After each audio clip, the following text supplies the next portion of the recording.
ಕರ್ನಾಟಕ ಸೇರಿ ಮತ್ತೆ ಕೆಲ ರಾಜ್ಯಗಳಲ್ಲಿ ಮತ ಪರಿಷ್ಕರಣೆಗೆ ಚುನಾವಣಾ ಆಯೋಗ ಮುಂದಾಗ್ತಾ ಇದೆ ಅನ್ನೋದು ಗೊತ್ತಾಗ್ತಾ ಇದೆ. 16 ರಾಜ್ಯಗಳಲ್ಲಂತೆ ಮತ ಪರಿಷ್ಕರಣೆ. ಮೂರನೇ ಹಂತದ ಮತಪಟ್ಟಿ ಪರಿಷ್ಕರಣೆಯನ್ನು ಚುನಾವಣಾ ಆಯೋಗ ಪ್ರಕಟಿಸಿದೆ. ಎಲ್ಲೆಲ್ಲಿ ಕರ್ನಾಟಕ, ಮಹಾರಾಷ್ಟ್ರ, ತೆಲಂಗಾಣ, ಪಂಜಾಬ್, ಜಾರ್ಖಂಡ್, ಮಣಿಪುರ, ಮೇಘಾಲಯ, ನಾಗಾಲ್ಯಾಂಡ್, ಸಿಕ್ಕಿಂ, ತ್ರಿಪುರಾ, ಉತ್ತರಾಖಂಡ್ ರಾಜ್ಯಗಳಲ್ಲಿ ಮತಪಟ್ಟಿ ಪರಿಷ್ಕರಣೆಯ ಮಾಡೋದಕ್ಕೆ ಚುನಾವಣಾ ಆಯೋಗ ರೆಡಿಯಾಗಿದೆ.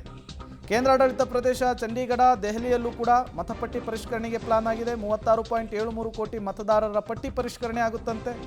ಕರ್ನಾಟಕ ಸೇರಿ 16 ರಾಜ್ಯಗಳಲ್ಲಿ ಮತ ಪರಿಷ್ಕರಣೆಗೆ ಚುನಾವಣಾ ಆಯೋಗ ಸಜ್ಜಾಗಿದೆ. ಈಗಾಗಲೇ ಚುನಾವಣೆ ನಡೀತಾ ಇದ್ದಂತಹ ರಾಜ್ಯಗಳಲ್ಲಿ ಈ ಮತಪಟ್ಟಿ ಪರಿಷ್ಕರಣೆ ಆಗಿತ್ತು. For example Tamil Nadu, Kerala, West Bengal, ಜೊತೆಗೆ ಅಸ್ಸಾಂ, ಈ ಭಾಗದಲ್ಲಿ ಮತ ಪರಿಷ್ಕರಣೆಯ ನಂತರವೇ ಚುನಾವಣೆಯನ್ನು ನಡೆಸಲಾಗಿತ್ತು. ಕರ್ನಾಟಕ ಸೇರಿ ಪಂಜಾಬ್ನಲ್ಲಿ 2028ಕ್ಕೆ ಎಲೆಕ್ಷನ್ ನಡೆಯೋದಕ್ಕಿದೆ. ಅದಕ್ಕೂ ಮೊದಲೇ ಈಗ ಚುನಾವಣಾ ಆಯೋಗ ಮತಪಟ್ಟಿ ಪರಿಷ್ಕರಣೆಗೆ ಮುಂದಾಗ್ತಾ ಇರುವಂಥದ್ದು. ಮತಪಟ್ಟಿ ಪರಿಷ್ಕರಣೆಗೆ ಮುಂದಾಗಿದ್ದೇ ಆದರೆ ಏನೆಲ್ಲ ಬೆಳವಣಿಗೆಗಳು ಮುಂದಿನ ದಿನಗಳಲ್ಲಿ ಆಗುತ್ತೆ ಅನ್ನೋದನ್ನು ಕಾದು ನೋಡಬೇಕಿದೆ.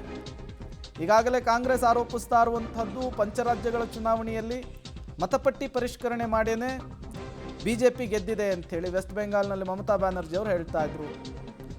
ಹಾಗಾಗಿ ಈಗ ಕರ್ನಾಟಕ ಸೇರಿ ಪಂಜಾಬ್ ಸೇರಿ 16 ರಾಜ್ಯಗಳಲ್ಲಿ ಮತಪಟ್ಟಿ ಪರಿಷ್ಕರಣೆಗೆ ಚುನಾವಣಾ ಆಯೋಗ ಮುಂದಾಗ್ತಾ ಇರುವಂಥದ್ದು.